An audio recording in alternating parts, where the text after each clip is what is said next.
Time for us to check in with our CTV tech analyst, Carmi Levy, who joins us every Thursday afternoon. Carmi, I want to start with this story for people who don't know. A bit of controversy, of course, this week with Kanye West trying to sell a swastika, basically a T-shirt with a swastika on it.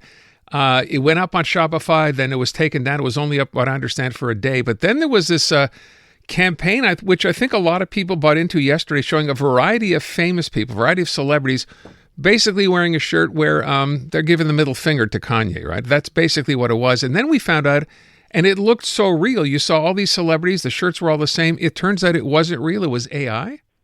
Yeah, all AI, and it showed up in my feed as well. So, Hollywood A-listers: Scarlett Johansson, Jerry Seinfeld, Adam Sandler, Woody Allen, Steven Spielberg, even Mark Zuckerberg was in there. And so you're thinking, wow, this is an interesting response to the whole Kanye West controversy. So, hey, why not? And then I started thinking about it as I'm watching it in my feed.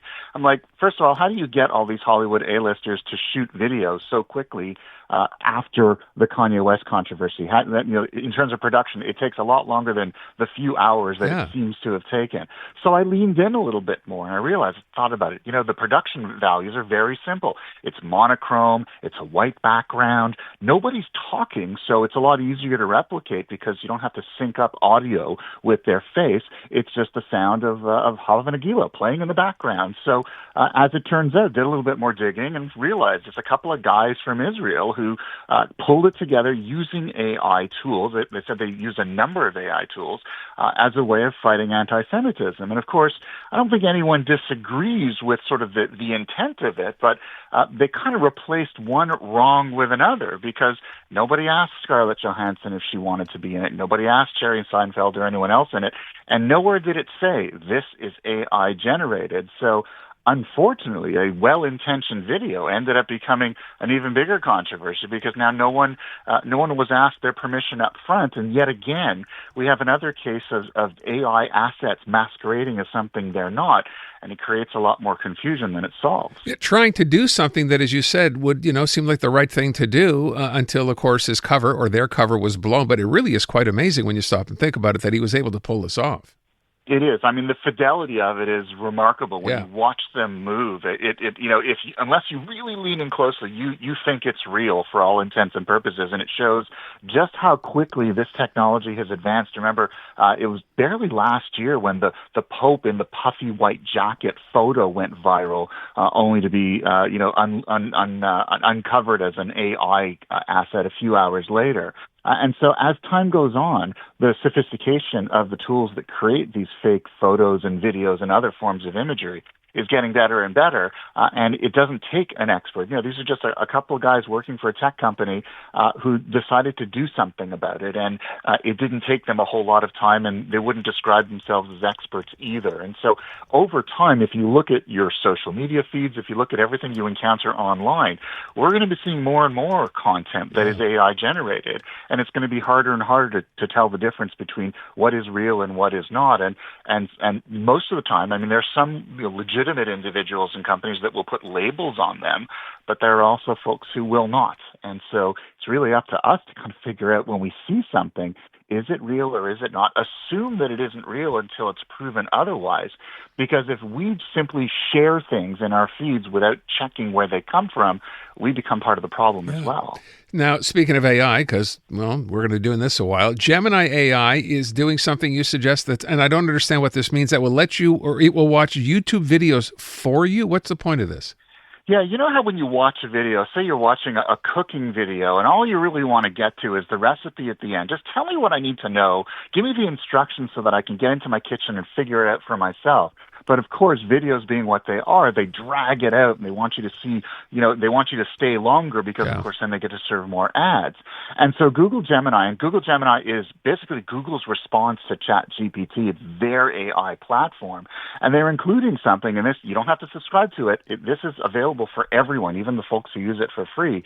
It's called Gemini 2.0 Flash Thinking Experimental. And basically what it'll do is it will watch a YouTube video for you, and then it will generate a summary for you. So all you have to do, once you've activated it in YouTube, you just ask Gemini, can you watch this video and give me a list of ingredients and instructions, and then give it the link of the YouTube video that you want to watch. Wow.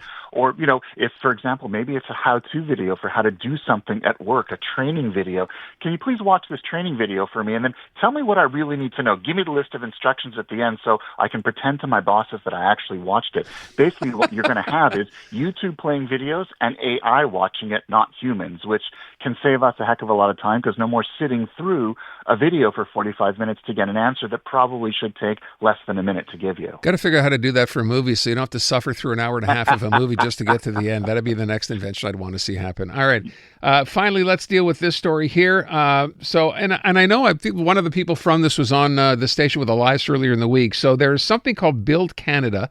And a variety of tech figures from across the country. So people from big companies, Canadian companies like Shopify, for example, getting into politics in a way, trying to tell governments this is what needs to be done to move this industry forward. So explain what this is about. Yeah, so Shopify, Wealth Simple, League, Patch, you name it. I mean, some of the biggest heavy hitters in tech.